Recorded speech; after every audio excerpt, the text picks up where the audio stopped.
I'd like to end up this discussion by talking about antimicrobial compounds that are used to treat bacterial infections. And think we have a bacterial infection in us.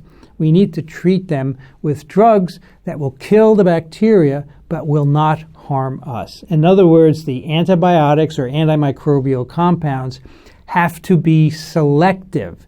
They have to target things in the bacteria that are not present in our cells. Fortunately, this is relatively easy to do because bacteria are very different from eukaryotic cells.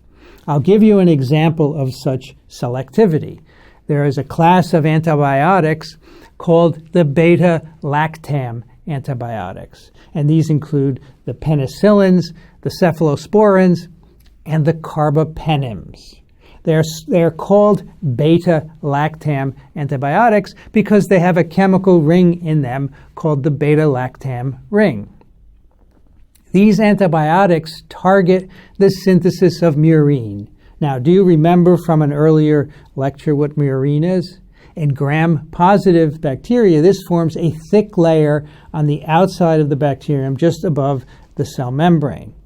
And it's composed of sugar molecules joined together and cross-linked by amino acids of short length.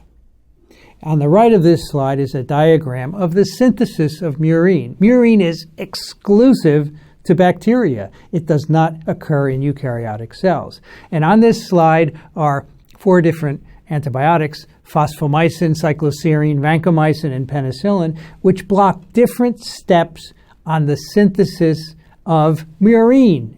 So these antibiotics work beautifully because murine is only in bacteria and not in our cells, so they have very, very little toxicity. And you can see we have developed over the years antibiotics that target different steps in the synthesis of murine, including penicillin, that last step, which is assembling the cross-linking amino acids between the sugar chains.